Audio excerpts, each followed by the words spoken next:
Boxing and MMA are truly dangerous sports that require a ton of training and safety precautions, but even when everything is done perfectly, serious injuries can happen and they can lead to game over moments. Please help me out. All you have to do is just click on the like button. Also, let me know if you're more interested in a Charlo vs Crawford fight or a Spence vs Crawford. I would like the second one. Let's get started. Jose Carmona agreed to fight with Jorge El Travieso Arce in 2013 with only 4 days notice, and even with this short time to prepare, people still gave him a chance to win. The fight started sloppy, but was even for the most part.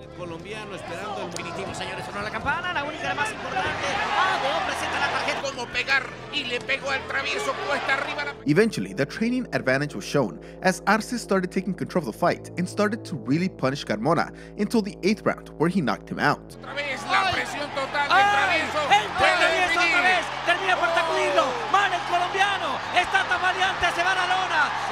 The fight was immediately stopped, but Carmona was completely incoherent, laying against the corner on the ground. He was checked out by a doctor and immediately taken to the hospital, where they discovered a blood clot. He had 2 surgeries, but the damage was done.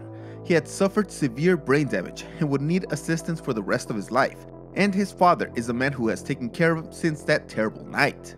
Arce visited him later and took him $10,000, and he recently said that he has been sending him $500 per month since this happened over 9 years ago, although Carmona's family dispute this. Justin Thornton didn't have great success in MMA, having a record of 6-18, but when the opportunity came to fight for Bare Knuckle Fighting Championship, he took on the challenge and faced off against Dylan Kleckler. Is Justin Thornton was smothering pressure. Good turn by Kleckler, landing the combination. Huge right hand. The fight was over in just 19 seconds, with Thornton getting knocked out cold. Nothing seemed out of the ordinary with a knockout, until Thornton wasn't getting up. He was unconscious and rushed to the hospital, where it was revealed that he was left paralyzed. Even with this diagnosis, Thornton was cracking jokes and smiling, but the treatment for his brain trauma and the lung infection took its toll, and he passed away 1.5 months later. The doctors were even surprised by the quick downturn in his health. This was a tragic event where everyone was trained and the fight was sanctioned, and it shows that brain injuries can happen quick and not just over repeated blows to the head over many rounds. Parris Colon suffered a terrible brain injury during his fight against Terrell Williams in their 2015 boxing fight after Williams continuously punched Colon in the back of the head. The 31-year-old Williams seemed to hit Colon with a number of rapid... It is reported that Colon complained to the ref about these hits, and he responded by saying, "You take care of it," which is just terrible work by the referee, who was later absolved of any wrongdoing, but was said that he lost control of the fight by not calling enough of the fouls. Colon tried to get back and stop him with low blows, and the referee immediately deducted a point from him. Williams kept doing the rabbit punches and finally lost a point in the 7th round. Colon had never been knocked down in his career, but he went down in the 9th round. He hit Colon behind the head again and sent him to the canvas. Come on, get up. Colon's corner then took off his gloves after the 9th round, thinking that the fight was over, so Colon got disqualified. His corner also mentioned that Colon was feeling dizzy and was incoherent, and eventually vomited. He was taken to a hospital where they discovered brain bleeding, and as a result, he was in a coma for 221 days. Colon has suffered debilitating brain damage and is working hard on his recovery, but will require assistance for the rest of his life. Williams, on the other hand, stated that he didn't do anything malicious and that he prays for Colon every day, but he hasn't fought since 2019. Kimbo Slice and Data 5000 had one of the most exhausting looking fights I've ever seen. Both men were on their last legs at the end of the fight from all the hits exchanged and also their terrible endurance.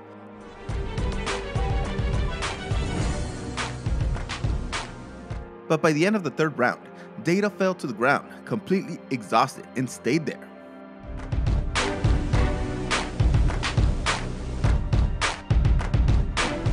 Data didn't get up. He had to be taken on a stretcher and rushed to the hospital. And as it turns out, he wasn't just tired. He suffered a cardiac arrest, severe dehydration, and kidney failure during the fight. He made a full recovery, but never participated in another MMA event again. Patrick Day was only 27 years old when he was participating in a boxing fight against Charles Conwell, and the fight was really competitive, although Day had been dropped in the 4th and 8th rounds.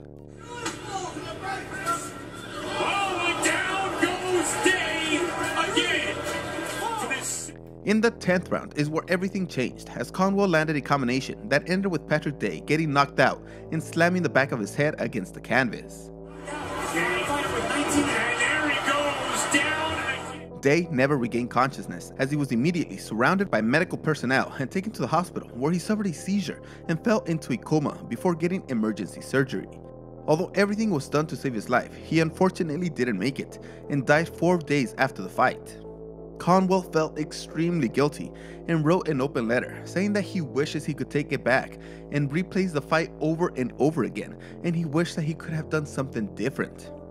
He contemplated quitting, but kept going since he thought that Day wouldn't want him to quit since he was a fighter just like him, so he decided to keep fighting and win a world title because that's what Day would have wanted.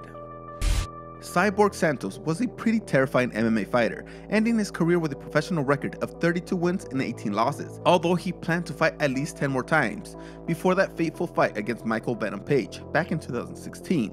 Santos handled the speed of MVP. By the time guys figure him out, it's too late. Good right hand! Page then landed one of his patented flying knees that absolutely crushed Santos, and I mean it literally crushed his skull in, as you can see in these pictures.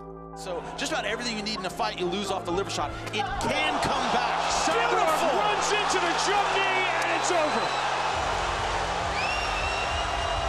Page then had one of the craziest celebrations where he captured Santos with a Pokeball. Later, Santos was taken to the hospital where he got a surgery to repair the damage. And although he didn't feel any ill effects after the surgery, he didn't want to get further injuries. Page was pretty worried after the fight, where he heard news that it was a fatal hit and didn't want to be a part of that type of event. So when he found out that Santos was going to be okay, he felt immense relief. Santos is still involved in MMA, but now as a trainer. All these fighters realize how dangerous these sports can be, but they are just fighters, and they want to be able to mix it up with the very best. But sadly, sometimes things can go terribly wrong. Thanks for watching this video. See you next time.